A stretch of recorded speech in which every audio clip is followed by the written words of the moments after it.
Class లో December prelims mains కొత్త class start అవుతుంది. ఈ నెంబర్ కి కాల్ చేసి రిజిస్టర్ అవ్వండి. లిమిటెడ్ సీట్స్ ఉన్నాయి.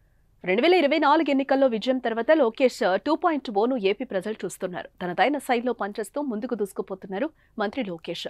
కష్టం అనే మాట వినపడితే ఇట్టే సాయం చేస్తున్నారు. అంతేకాదు ప్రభుత్వం అధికారులు సిబ్బంది నిర్లక్ష్యంపై ఫిర్యాదు అందినా అంతే వేగంతో స్పందిస్తున్నారు. సోషల్ మీడియాలో యాక్టివ్గా ఉంటూ తన దృష్టికొచ్చే సమస్యలను వేగంగా పరిష్కరిస్తూ ప్రజల మన్ననలు పొందుతున్నారు. తాజాగా ఓ భక్తుడు చేసిన ట్వీట్ కు నారా లోకేష్ స్పాట్ యాక్షన్ తీసుకున్నారు. వినాయకుడు స్వయంభూగా వెలిసిన అతి ప్రాచీనమైన క్షేత్రం కాణిపాకం. ఎంతో మంది భక్తులు నిత్యం కాణిపాకాన్ని సందర్శిస్తారు.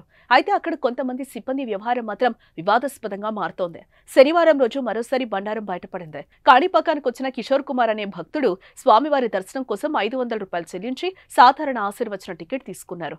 ఈ టికెట్ కింద ఇద్దరు భక్తులు స్వామివారిని దర్శించుకునేందుకు అనుమతి ఉంటుంది. కానీ 500 రూపాయలు చెల్లించిన ఒక్కరినే దర్శనానికి అనుమతిస్తామని కాణిపాకం సిబ్బంది కిషోర్ గౌడ్కు చెప్పారు. దీంతో ఇద్దరి మధ్య వాగ్వాదం జరిగింది. ఈ ఘటనను కిషోర్ గౌడ్ ఎక్స్ వేదికగా నారా లోకేష్ దృష్టికి తీసుకెళ్లారు.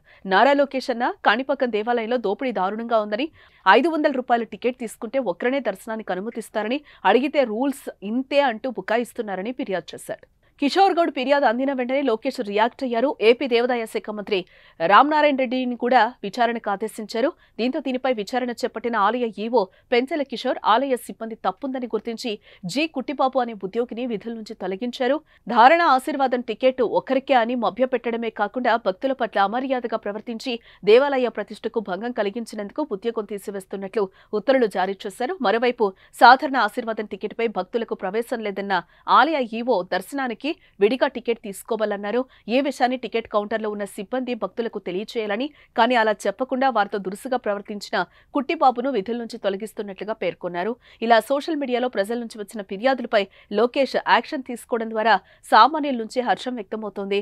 ఇలాంటి చర్యల ద్వారా తప్పు చేయాలనుకునే వారు కూడా భయపడతారనే అభిప్రాయం వ్యక్తం చేస్తున్నారు. మరి మీరేమంటారు? కామెంట్ చేయండి.